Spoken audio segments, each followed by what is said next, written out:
নমস্কার শ্রোতা বন্ধুরা, সকলকে ধর্ম সংকল্প চ্যানেলে স্বাগত। আশা করি সকলে ভালো আছেন, সুস্থ আছেন। মা কালীর অশেষ কৃপা লাভ করার জন্য কমেন্টে অবশ্যই লিখবেন জয় মা কালীর জয়। প্রিয় শ্রোতা বন্ধুরা, আজকের পর্ব আজকে আমরা জানব এই বছরের প্রথম অমাবস্যা অর্থাৎ বৈশাখ মাসের অমাবস্যা কবে অনুষ্ঠিত পঞ্জিকা অনুসারে তার সম্পূর্ণ সময়সূচি, অমাবস্যা তিথি কখন শুরু হচ্ছে এবং অমাবস্যা তিথি কখন শেষ হচ্ছে, কবে পালিত হবে অমাবস্যার নিশি এবং কবে পালন করতে হবে ব্রত উপবাস। আর থাকছে এই দিন গঙ্গা স্নান, দান এবং অমৃতযোগের সময়সূচি। এছাড়াও জানব এই দিন শাস্ত্র অনুসারে কি করবেন, কি করবেন না, কি খাবেন এবং কি নিষেধ রয়েছে এই অমাবস্যায়। এই সব কিছুই আমরা জেনে নেব আজকের এই ভিডিওতে। তাহলে চলুন শ্রোতা বন্ধুরা, আমাদের মূল পর্বে প্রবেশ করি। ভগবান বিষ্ণুর প্রিয় মাস হচ্ছে এই বৈশাখ মাস এবং এই বৈশাখ মাসের অমাবস্যা তিথি সনাতন ধর্মে বিশেষ তাৎপর্য বহন করে। এই দিনটি স্নান, পুজো, প্রার্থনা, পুজো অর্চনা এবং দান করার জন্য অত্যন্ত শুভ একটি দিন।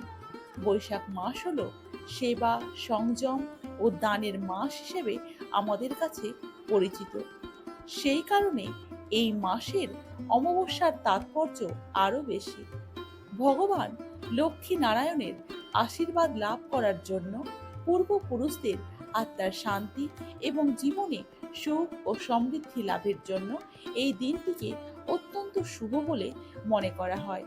বৈশাখ মাসের অমাবস্যার দিন পূজাবিধি। কিভাবে পুজো করবেন? বৈশাখী অমাবস্যার দিন খুব ভোরবেলায় ঘুম থেকে উঠে স্নান সেরে নিন। কোনো পবিত্র নদী বা তীর্থস্থানে স্নান করলে তা অত্যন্ত শুভ বলে মনে করা হয়। কিন্তু গঙ্গায় স্নান সম্ভব না হলে বাড়িতে স্নানের জলে গঙ্গা জল মিশিয়ে স্নান করা যেতে পারে।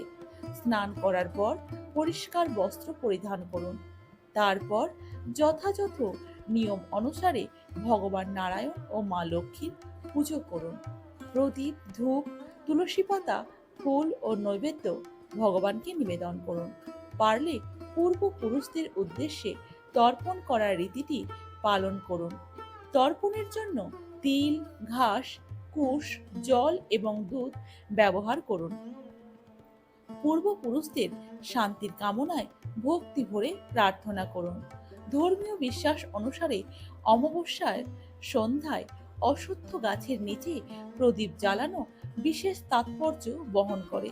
অশ্বত্থ গাছ পূর্বপুরুষ এবং ভগবানের বাসস্থান বলে মনে করা হয়।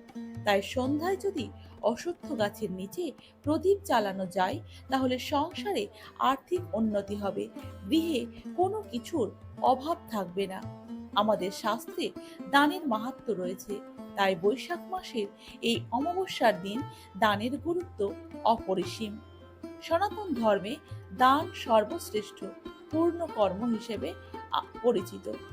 অন্ন, বস্ত্র, জল বৈশাখ মাসের এই অমাবস্যায় দান করা অত্যন্ত শুভ। শাস্ত্র অনুসারে এই দিন ক্ষুধার্তকে আহার এবং তৃষ্ণার্তকে জল দান করা খুবই শুভ। কোনো তীর্থক্ষেত্রে তীর্থযাত্রার পুণ্য ফলের সমান। বৈশাখ মাসের এই অমাবস্যায় দুধ, দই, চাল, চিনি ও ঠান্ডা খাবার দান করা অত্যন্ত শুভ বলে মনে করা হয়েছে। এই সমস্ত জিনিস দান করলে ব্যক্তির জীবনে জন্মকুণ্ডলিতে চন্দ্রের অবস্থান সুদৃঢ় হয়, মানসিক শান্তি আসে এবং জীবনে সুখ, সমৃদ্ধি ও অর্থনৈতিক দিক থেকে বৃদ্ধি লাভ হয়। আমাদের শাস্ত্রে, প্রাচীন গ্রন্থ এবং বিভিন্ন ধর্মগ্রন্থ দানের গুরুত্ব রয়েছে। বৈশাখ মাসের অমাবস্যায় কি খাবেন? সাত্ত্বিক খাবার গ্রহণ করুন। পায়েস, ফল, দই, ছাতু এবং এই গরমে ঠান্ডা শরবত শরীরের পক্ষে ভালো। অনেকেই এই দিন বাড়িতে পায়েস রান্না করার নিয়ম রয়েছে। বৈশাখ মাসের অমাবস্যায় শাস্ত্র অনুসারে কি নিষেধ রয়েছে? আমিষ আহার মাছ, মাংস, ডিম বর্জন করতে হবে। এই দিনে ভুলেও তুলসী পাতা তোলা যাবে না। চুল কাটা, দাড়ি কাটা, নখ কাটা এই দিনে একেবারেই করবেন না। এবং পোশাকের মধ্যে কালো পোশাক পরা এই দিন একেবারেই যাবে না।